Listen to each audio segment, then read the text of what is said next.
ठरलं तर मग प्रेक्षकांनो एपिसोड दिवसेंदिवस रंजक होत चाललेला आहे आणि मालिकेमध्ये आता टर्निंग पॉइंट म्हणजे सदा आणि मैना यांची पुन्हा एकदा एंट्री झालेली आहे. आता स्वतः सदा आणि मैना यांच्या तोंडून सायली आता प्रियाच त्यांची मुलगी असल्याचं सत्य कसं वदवून घेणार. प्रियाच इतके दिवस त्यांना आता पोसत होती हे सुद्धा सत्य सायलीच्या समोर कसं येणार आहे. सगळ्या गोष्टी आता आपल्याला या एपिसोडमध्ये पाहायला मिळणार आणि त्यानंतर खऱ्या अर्थाने प्रियाच्या विरुद्ध सगळे पुरावे सापडल्यावरती सायली आणि अर्जुन यांनी कसा धमाका केलाय पाहू. इकडे आता प्रिया स्वयंपाक बनवण्याच्या ज्या वेळेला गोष्टी करत आहे त्यावेळेला चिडलेला अर्जुन तावातावाने तिच्याकडे आलेला आहे आणि खबरदार तुझी ही नाटकं बस कर. आत्तापर्यंत जे काही नाटक करत होतीस असं म्हणत तो आता खोटी तन्वी असण्याच्या दिशेने सगळ्यांना सांगण्यासाठी तोंड उचकटतो. पण त्याच वेळेला सायली सांगायला लागते मग काय, आम्हाला माहितीये ना ही नाटक करते. आई अहो ही नाटक करतीये म्हणजे खरं सांगायचं तर आता हिला स्वयंपाक वगैरे काही करायचं नाहीये. या घरामध्ये फक्त आणि फक्त नाटकं करत बसायची आहेत.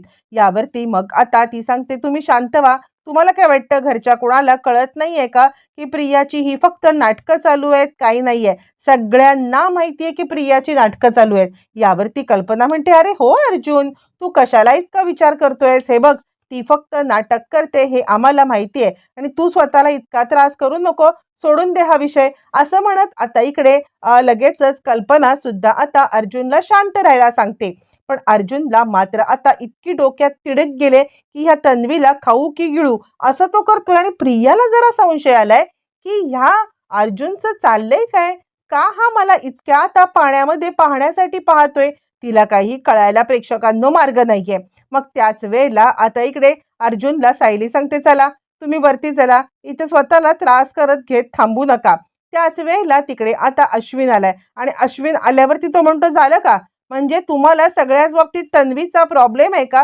प्रत्येक गोष्टीमध्ये आलं की तन्वीवरती घसरलं, आलं की तन्वीवरती घसरलं, प्रत्येक वेळेला का असं करताय तुम्ही.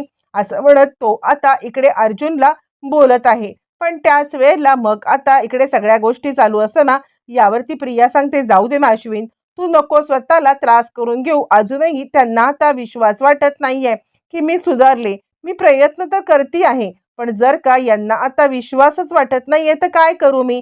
ठीक आहे तुम्ही स्वतःला त्रास करून घेऊ नका, मी सुधारण्याचा नक्की प्रयत्न करेन. तुम्ही दोघं जण वरती जा आणि आराम करा बरं, उगाच स्वतःला त्रास करून घेऊ नका. असं म्हणत प्रिया आता इतकी नाटकीपणा करतीये की त्याचा सुद्धा अर्जुनला खूप राग येतोय.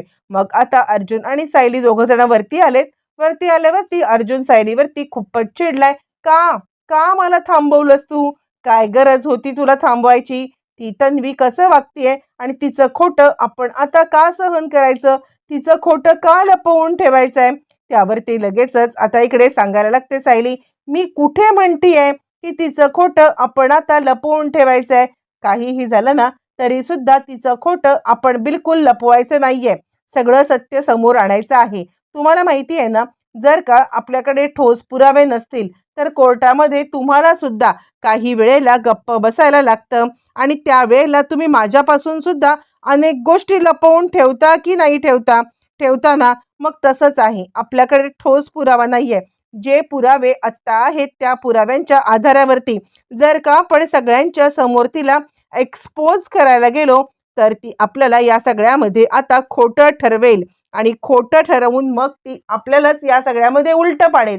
तुम्हाला कळत नाहीये की हे सगळं तिचं नाटक आहे आणि हे नाटक आता ती फक्त आणि फक्त सगळे हे करत आहे त्यासाठी आपण योग्य त्या वेळेची वाट पाहायची, योग्य त्या वेळेची वाट पाहत तिला अडकवायचं. अर्जुन म्हणतो तुला वाटतंय का की ती आता या सगळ्यामध्ये योग्य वेळ कधी येईल. सायली सांगते वाट पाहायची, तुम्ही बिलकुल चिंता करू नका. योग्य ती वेळ आली ना की त्या सगळ्यामध्ये आपण आता तिला एक्सपोज करायची. आपल्याला ज्या वेळेला असं वाटेल ना की पुराव्यामध्ये फेरफार करण्यासाठी प्रियाकडे काहीच नाहीये आणि त्याच वेळेला मग आता आपण या सगळ्यामध्ये वाट पाहायची आणि त्याच वेळेला मोठा धमाका करायचा. मग हे सगळं झाल्यावरती ती सांगते झोपा बरं आता. इकडे तोपर्यंत आता अर्जुनला काही झोप येत नाहीये आणि याच कारणास्तव मग आता लगेचच अर्जुन इकडून तिकडून चुळबुळ चुळबुळ करत असताना अचानकपणे सायली आता उठते आणि सायली उठल्यावरती मग आता लगेचच सायली सांगायला लागते, काय चाललंय काय तुमचं? म्हणजे आता मी तुम्हाला सांगण्याचा प्रयत्न करते की झोपा झोपा, पण तुम्हाला काही आता झोपा येत नाहीयेत. म्हणजे आता ज्याप्रमाणे मी वागायचे तसं आता तुम्ही वागायला लागलात आणि आता जसे तुम्ही वागायचात तसे आता मी वागू का? असं म्हटल्यावरती मग आता लगेचच इकडे अर्जुन झोपी झालाय. दुसऱ्या दिवशी सकाळी रविराज आणि प्रतिमा हे दोघं जण जाण्यासाठी निघालेले आहेत आणि त्यावेळेला प्रताप त्यांना म्हणतोय, काय चाललंय काय तुमचं? म्हणजे खरं तर तुम्ही आता आत्ता जाण्याची खरंच काही गरज आहे का? म्हणजे काय खरं सांगायला गेलं तर अजून थोडे दिवस राहिलं असतात तर बरं झालं असतं. त्यावेळेला लगेचच आता इकडे रविराज सांगायला लागतात, खरं आहे ना, ज्या वेळेला खरंच गरज होती ना, त्यावेळेला तुम्ही आम्हाला खूप आसरा दिलात. पण आत्ता आत्ता आम्हाला घरी जाऊ दे. त्यावरती मग आता इकडे पूर्णाजी सांगायला लागते, अगं सुमन, तिकडे गेल्यावरती तुझं मन रमेल का? तुला या सगळ्यामध्ये बरं वाटेल का? त्यावरती सुमन सांगायला लागते, मला माहिती आहे की तुम्हाला माझी काळजी वाटते. घरी गेल्यावरती ज्या वेळेला आता इकडे मला सगळं सत्य आठवेल असं वाटतंय ना, पण काळजी करू नका. मी या सगळ्यामधून बाहेर पडण्याचा माझ्या परीने सर्वतोपरी प्रयत्न करेन. तुम्ही चिंता करू नका. कल्पना म्हणते, ठीक आहे पूर्णाई, त्यांनी जर का ठरवलंच आहे, त्यांना जायचंच आहे, तर आपण काहीच करू शकत नाहीये. ठीक आहे, जर त्यांना जायचंय तर त्यांना जाऊ दे. हां, पण जेव्हा कधी तुम्हाला वाटेल ना, तेव्हा नक्की परत या इकडे राहायला. असं म्हणत आता बोलणं चालू असताना नाटक करत तिकडे आता प्रिया आले आणि आई, बाबा तुम्ही निघालात? असं काय करताय? मला तुम्हाला सेवा करण्याची संधी सुद्धा तुम्ही दिली नाहीयेत. प्लीज एक असं काम करू नका. तुम्ही थांबा ना इथे. मला थोडी संधी द्या ना. तुमची सेवा करण्याची संधी जर का तुम्ही मला दिलीत ना, तर आता खूप चांगलं होईल. तितक्यात रागारागात अर्जुन खाली आलाय. त्याच्या आता तळपायाची आग इकडे मस्तकात गेले. म्हणजे ही मुलगी नाटक नाटक किती नाटक करते. हिला आता नाटक करण्याची काही सीमा. आणि त्याच वेळेला लगेचच तो सांगतोय, बास कर तुझी नाटकं. काय चाललंय काय तुझं? अगं तुला जर का प्रतिमा आत्याची इतकीच काळजी होती ना, तर मात्र या सगळ्यामध्ये तिला ब्लड द्यायला आली असतीस ना. 1 तासभर कुठे भटकत बसली होतीस? आणि त्यावरती लगेचच आता इकडे सांगायला लागतं, की अरे मी असं काय करतोयस तू? मी खरं तर तुला आता तेच सांगण्याचा प्रयत्न करते. 1 तासभर मी आता शोधत बसले होते, की हॉस्पिटल कुठचं आहे, कुठचं आहे? यावरती अर्जुन आता चिडलाय. आणि काय गरज पडले तुला हे सगळं हॉस्पिटल शोधण्याची? अश्विन ज्या हॉस्पिटलमध्ये काम करतो ना, ते हॉस्पिटल तुला आता माहीत नव्हतं का? जर अश्विन त्या हॉस्पिटलमध्ये काम करत होता, तर त्या हॉस्पिटलमध्ये यायचा होतास ना तू. यावरती लगेचच ती सांगायला लागते, मी सांगते ना, अश्विन दुसऱ्या सुद्धा हॉस्पिटलमध्ये व्हिजिट करण्यासाठी जातो. मग जर का अश्विन दुसऱ्या हॉस्पिटलमध्ये जातो, तर मला असं वाटलं की कदाचित या सगळ्यामध्ये अश्विन आता दुसरीकडे गेला असेल, म्हणून मी हे सगळं करत होते. असं म्हटल्यावरती मग आता इकडे हा विषय शांत झालाय. पण तितक्यात तिकडे अश्विन आलाय आणि अश्विन म्हणाला, हे काय, तुम्ही निघालात पण अजून थोडे दिवस राहायचं होतं ना. यावरती मग आता रविराज म्हणतात, नाही आम्हाला निघायला पाहिजे. बरं आता निघताना अचानकपणे सायली म्हणते, 1 मिनिट थांबा हा. आणि त्याच वेळेला मग आता प्रिया पण म्हणते, 1 मिनिट थांबा. प्रिया ड्रायफ्रूटचे लाडू बनवून घेऊन आलेली आहे. आणि त्याच वेळेला प्रिया जेव्हा ड्रायफ्रूटचे लाडू बनवून घेऊन आले आणि त्याच वेळेला लगेचच आता इकडे ती सांगते, आई तू रोज घरी गेल्यावरती 1 लाडू खा बरं का.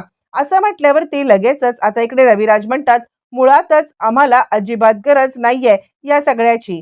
तू काहीही झालं ना तरी सुद्धा तुझ्या हातची बनवलेली एकही गोष्ट आम्ही आता अजिबात सोबत नेणार नाही. असं म्हटल्यावरती ती म्हणते, का मी काही ह्याच्यात टाकलंय असं तुम्हाला वाटतंय का? मी खाऊन दाखवू का? असं म्हणत ती एक लाडू खाते. प्रतिमा म्हणते, थांब थांब, ठीक आहे, देते लाडू इकडे. प्रतिमा लाडूचा डबा घेते आणि तितक्यात सायली म्हणते, प्रतिमा त्या मी पण तुमच्या आवडीचं काहीतरी बनवलेलं आहे.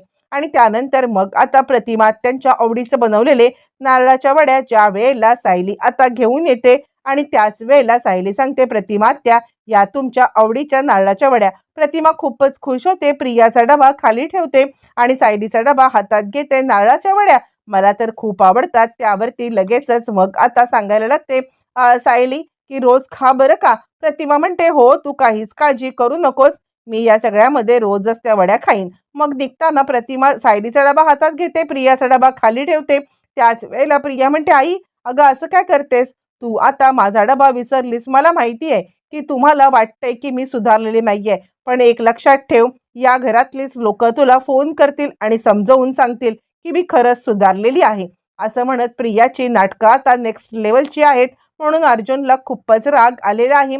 चिडलेला अर्जुन आपल्या डोक्याला हात लावतोय आणि त्यानंतर मग आता डोक्याला हात लावत लगेचच तो सांगायला लागतोय, मला तर काही कळतच नाहीये की हे सगळं काय चाललंय. मला तर असं वाटतंय की एकदाच हिचं भांड फोडून टाकावं. यावरती सायली सांगायला लागते, थांबा, असं आतताईपणा करू नका. ती लगेचच आपल्याला खोटं ठरवायला कमी करणार नाहीये. जर प्रियाला या सगळ्यामध्ये आपल्याला एक्सपोज करायचं असेल तर आपल्याला तिला बरोबर रीतीने पुरावे हातात घेऊन मगच करावं लागेल, समजतंय का. असं म्हटल्यावरती अर्जुन जरा शांत आहे आणि ती सांगते, लक्षात राहील ना. उगाचच डोक्याची तडतड तडतड करून घेऊ नका. तितक्यात चैतन्याचा फोन आलाय.